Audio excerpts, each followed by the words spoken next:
12 જૂન 2025ના રોજ અમદાવાદ સરદાર વલ્લભભાઈ પટેલ આંતરરાષ્ટ્રીય airport air ઇન્ડિયાનું વિમાન ક્રેશ થયું હતું. જે વિમાન ક્રેશ થયું હતું તે બોઈંગ 787.8 ડ્રીમલાઇનર વિમાન હતું, જે ટેક ઓફ થયાના થોડા સેકન્ડો પછી મેઘાણીનગર વિસ્તારમાં ક્રેશ થયું હતું. આ વિમાનમાં કુલ 242 લોકો સવાર હતા, જેમાં 230 મુસાફરો અને 12 ક્રૂ મેમ્બરનો સમાવેશ થાય છે. આ ભયાનક અકસ્માતમાં ફક્ત એક જ મુસાફર બચી શક્યો, જે સીટ નંબર 11A પર બેઠો હતો. આવી સ્થિતિમાં દરેક વ્યક્તિ સીટ નંબર 11A વિશે જાણવા માટે ઉત્સુક છે.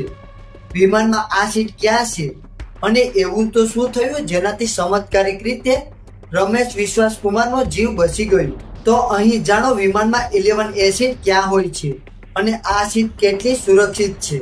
બોઈંગ 787ની સીટ પ્લેનને 3 ભાગમાં વહેંચવામાં આવે છે. બિઝનેસ ક્લાસમાં આગળની 10 રોમાં કુલ 18 સીટ હોય છે. બિઝનેસ ક્લાસ સમાપ્ત થયા પછી પેન્ટ્રી એરિયા હોય છે અને પછી ઇકોનોમી ક્લાસ હોય છે. ઇકોનોમી સીટો 11A થી શરૂ થાય છે અને 28F સુધી જાય છે. આ પછી ટોયલેટ હોય છે અને પછી ત્રીજા ભાગ શરૂ થાય છે. ઇકોનોમી ક્લાસની 10 વધુ રો હોય છે. પેન્ટ્રી એરિયા પ્લેનના છેલ્લા ભાગમાં હોય છે. બોઈંગ 787 ડ્રીમલાઇનરમાં સીટ 11A ઇકોનોમી ક્લાસની પહેલી રોમાં હોય છે, જે મુખ્ય ઇમરજન્સી ગેટની બાજુમાં સ્થિત છે. સીટ 11A ની સામે એક લાંબી જગ્યા છે અને પછી ક્રૂ માટે જમ્પ સીટ હોય છે. તેમજ આ સીટની ઉપર ડેક અને ક્રૂ રેસ્ટ એરિયા હોય છે. ઉપરાંત સીટ નંબર 11A ના નીચેલા ડેક પર કાર્ગો એરિયા હોય છે. તેમજ પ્લેનના ફ્લેપને કારણે આ સીટ આગળની તરફ થોડી દૂર હોય છે. વિમાન દુર્ઘટના પછી બહાર આવેલી તસવીરોમાં સ્પષ્ટ થયું કે અકસ્માતમાં વિમાનના કાર્ગો વિસ્તારમાં આગ લાગી ન હતી.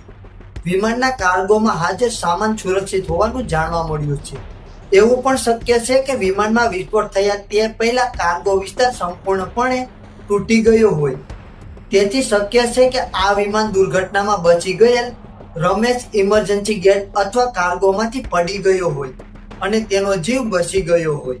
તો મિત્રો, અત્યારના સમાચારમાં હાલ બસ આટલું જ. હવે મળીએ એક નવા સમાચાર સાથે. અને જો તમે અમારા આ વિડીયોમાં નવા આવ્યા હોય તો વિડીયોને લાઈક કરી અને ચેનલને સબસ્ક્રાઇબ કરી લે.